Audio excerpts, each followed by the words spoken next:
nesse tema rastreabilidade, a gente acabou perdendo o timing para ser protagonista, né? O Brasil poderia ter sido protagonista nesse assunto. Então, quando a gente vê o mundo inteiro avançando, as empresas multinacionais já praticamente todas compliance atendendo, né, esse requerimento, não tem volta.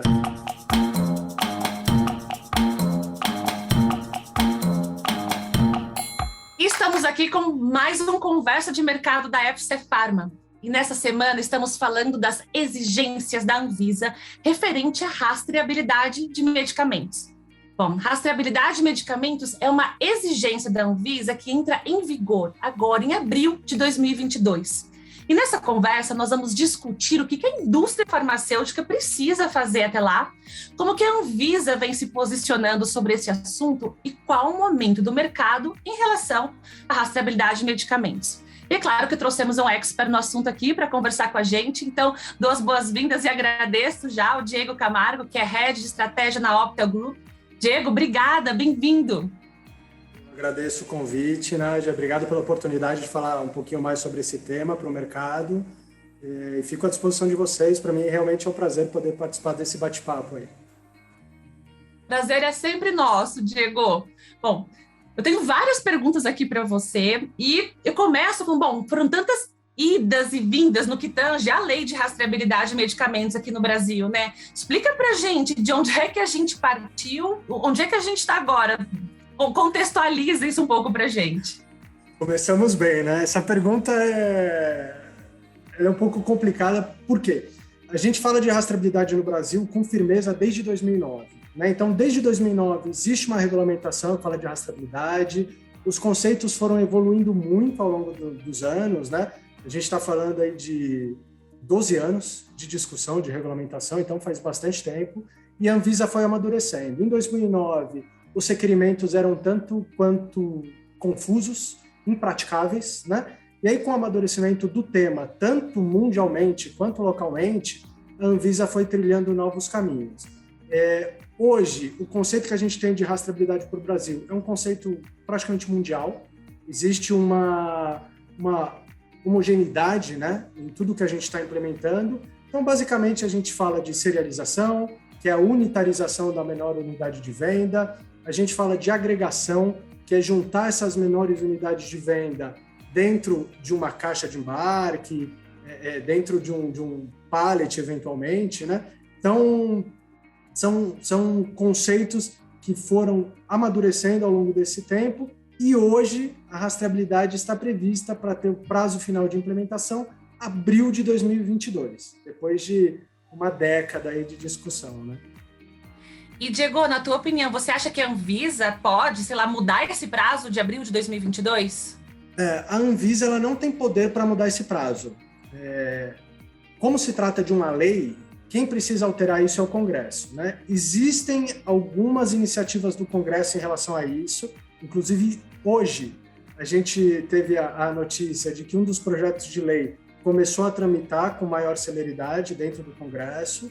Isso foi aprovado na Casa Elaboradora, vai passar pela Casa Revisora e aí fica no aguardo da aprovação presidencial.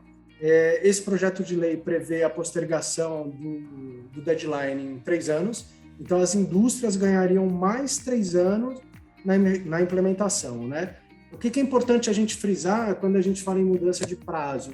Esse é um projeto muito complexo. Não é só comprar uma máquina e instalar na linha de embalagem, né? Vai muito além disso, depende de vários departamentos.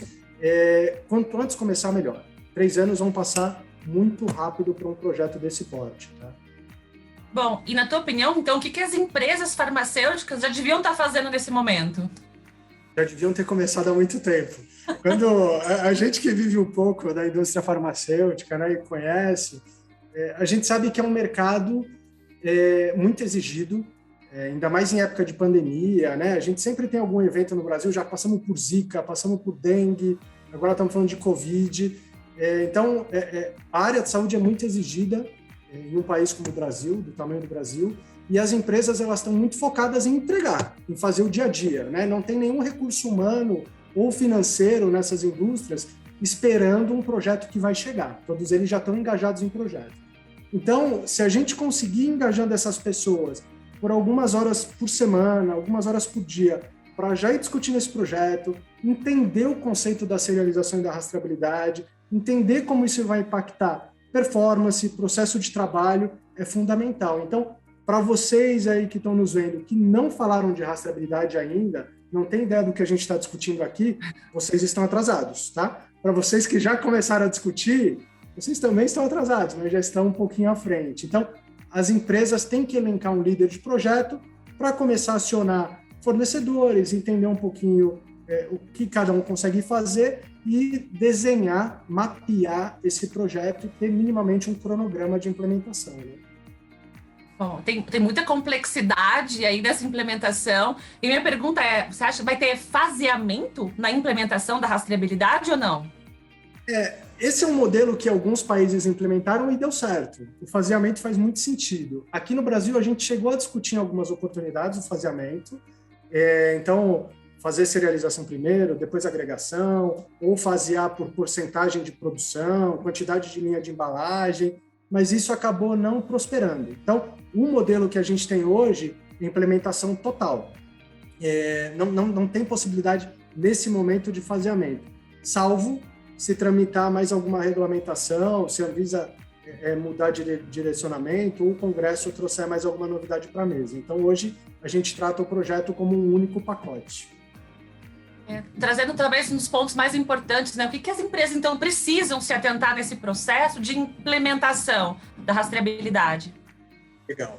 Primeira coisa é formar uma equipe multidisciplinar, né? A rastreabilidade, ela não vai afetar só a linha de embalagem, ela vai afetar a operação da empresa como um todo. Então, o pessoal de garantia de qualidade vai ser afetado, pessoal de produção, de engenharia, de manutenção, de TI, assuntos regulatórios, desenvolvimento de embalagem, toda a cadeia logística. É um projeto realmente muito complexo, né? Leva muito tempo. A gente fala de um projeto bem conduzido em condições normais, de entrega de uma linha, startup de uma linha, 6 meses, né? 6 meses, 8 meses. Então, é um projeto que demanda tempo. As empresas, nesse momento, deveriam estar montando, já deveriam ter montado, né? Mas para quem não começou, deveriam estar montando uma equipe multidisciplinar para conduzir esse processo, mapear todos os processos que eles têm internamente, entender como a rastreabilidade vai afetar esses processos, porque quanto antes eles entenderem como a rastreabilidade afeta a operação atual, mais tempo eles têm de adotar práticas para reduzir a perda de performance. Essa é uma preocupação muito latente das indústrias, né? Poxa, eu vou colocar um processo novo dentro da minha linha. Como que isso vai afetar a minha performance? Eu vou entregar menos? Eu consigo entregar mais? Isso a gente só consegue saber mapeando. Então, entender a tua linha manual, tua linha semiautomática, tua linha automática, como a rastreabilidade vai entrar dentro do teu cenário, e o ideal é a gente sempre tentar ser o menos invasivo possível, né? Tentar manter as características originais da linha, mas a gente sabe que mudanças sempre vão ocorrer, Nádia. Então, assim, quem saiu antes já tem uma visão melhor de como a rastreabilidade vai impactar o processo produtivo, como vai ter que trabalhar a parte de treinamento de pessoal, e isso vai demandar tempo. Tem uma curva de aprendizagem aí que é relativamente longa para as pessoas, principalmente em linha de embalagem, entenderem os novos processos que a gente vai estar colocando. Então, primeiro passo, montar uma equipe multidisciplinar e começar realmente a trazer esse tema para dentro de casa. Diego, e como é que é feita a comunicação, então, com esse novo Sistema Nacional de Controle de Medicamentos na Anvisa? Legal. Só trazendo um pouco do conceito antes, né, já para o pessoal poder entender, a gente divide a rastreabilidade, né, ou a implementação da rastreabilidade em 4 níveis, né? Nível 1 são os dispositivos de linha, então a gente vai falar de uma câmera, de uma codificadora. Nível 2 são softwares que controlam esses dispositivos de linha, normalmente embarcados, né? Um equipamento com software embarcado. O nível 3 é o software que vai fazer a gestão de todas as linhas de embalagem. Então, cada linha de embalagem vai ter um sistema de rastreabilidade. Esse nível 3 é quem controla toda essa cadeia que está dentro da empresa ainda. E o nível 4 é o que a gente chama de conector, ou quem vai fazer a comunicação com a entidade regulatória e a cadeia horizontal, que aí seria a cadeia logística. A comunicação com a Anvisa, ela está definida só no nível 4. Então, tudo que acontece do nível 4 para baixo diz respeito à indústria farmacêutica, à operação de linha de embalagem. Para a Anvisa, o que vai interessar é o relatório final, é o relatório EPCIS, que vai ter toda a informação de quem foi serializado, quantos foram serializados, quem foi agregado, onde está agregado. Tudo isso a gente compila em um relatório, manda para esse software que a gente chama de software de nível 4, e esse software de nível 4 disponibiliza essa informação para a Anvisa. Tá? Então, falando aí de forma bem geral, para que todo mundo possa nos acompanhar, a comunicação com a Anvisa é feita por um software de nível 4, que cada elo da cadeia, então, fabricante, cadeia logística, eles têm que contratar um serviço desse para conseguir se comunicar com a Anvisa. Diego, e esse sistema, né, de controle de medicamentos aí da Anvisa, ele vai permitir que os membros da cadeia de movimentação tomem conhecimento das comunicações por outros membros? Esse foi um dos pontos que fez a legislação aqui no Brasil não ter tração lá atrás, né? Essa era uma dúvida que tinha, porque no modelo antigo de rastreabilidade, o detentor de registro, e aí o fabricante, né, ele ia receber informação dos outros elos da cadeia. Esse modelo ele mudou. Então, hoje o modelo ele é centralizado. Cada elo da cadeia manda informação diretamente para a Anvisa. Essa informação é confidencial, ela não vai ser disponibilizada para ninguém. Então, isso trouxe muito mais segurança, né, e uma transparência para que cada um só tenha acesso à sua própria informação. Perfeito. Bom, para mim tá muito claro, né, a importância da rastreabilidade de medicamentos para a segurança, né, do consumidor final. E aí, justamente por esse motivo, né, você diria, a rastreabilidade de medicamentos, ela é um caminho sem volta? Ela é um caminho sem volta, Nádia, principalmente quando a gente pensa num cenário mundial, onde as grandes potências, né, os países referências, com entidades regulatórias muito fortes, já avançaram nesse sentido. O Brasil tem a Anvisa, é uma das entidades regulatórias mais reconhecidas no mundo, mas infelizmente nesse tema rastreabilidade, a gente acabou perdendo o timing para ser protagonista, né? O Brasil poderia ter sido protagonista nesse assunto. Então, quando a gente vê o mundo inteiro avançando, as empresas multinacionais já praticamente todas compliance atendendo, né, esse requerimento, não tem volta. E aí você pega uma situação, vamos falar de recentemente, né, vacina para o Covid, né? Quando começaram a informar que estavam chegando os primeiros carregamentos de vacina aqui para o Brasil, a gente já via nos grandes portais de notícia informações de que tinham vacinas sendo vendidas em cidades, vendidas em camelô.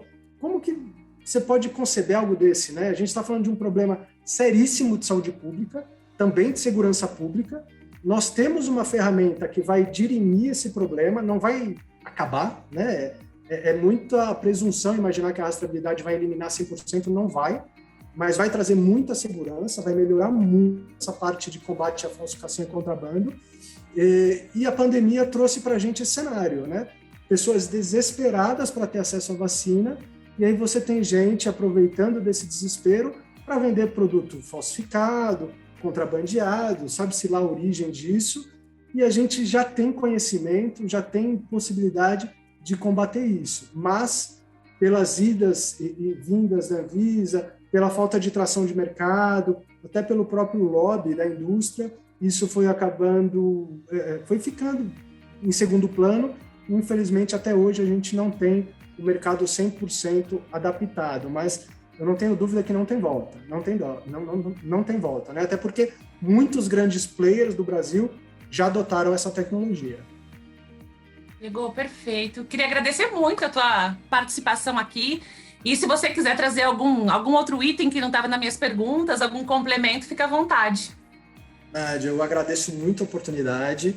Eu vou acabar sendo repetitivo aqui, mas pela experiência que a gente tem, né, de visitar a indústria, conversar com o pessoal, existem empresas que ainda não têm noção da complexidade e da seriedade de um projeto de rastreabilidade, né? Quando eu falo de formar um time multidisciplinar, é porque todo mundo vai acabar tendo interface. Quanto antes o pessoal tiver interface, eles já vão saber como isso vai impactar a área. Vou dar um exemplo muito breve aqui para a gente encerrar. Desenvolvimento de embalagem, né? A arte do cartucho. Eles têm que estar envolvidos desde o início, desde o embrião do projeto. Não adianta engenharia, produção, qualidade discutir o projeto, chegar lá na frente e falar, olha, precisa mudar a arte do cartucho. E aí você vai mudar a arte do cartucho sem esgotar seu estoque antes? Dificilmente, né? Então, existem algumas etapas que a gente tem que trazer logo para o início do projeto para não ter nenhum tipo de surpresa lá na frente. Então, desculpa a repetição aí, o pessoal que está nos acompanhando, mas montar um time multidisciplinar é fundamental. Essa é uma jornada muito longa, existem empresas aí, pessoas muito capacitadas no mercado para orientar vocês, busquem ajuda, o conhecimento está à disposição de vocês. E é isso, Nádia, mais uma vez, obrigado aí pela oportunidade. Diego, eu que agradeço. Obrigada aí pela parceria, obrigada por compartilhar aí tanta informação importante. Então, fiquem atentos, né? Quem ainda não realizou isso. E toda semana tem um vídeo, uma informação nova para vocês aqui no Conversa de Mercado. Continuem aqui no canal. Até o próximo vídeo. Até lá.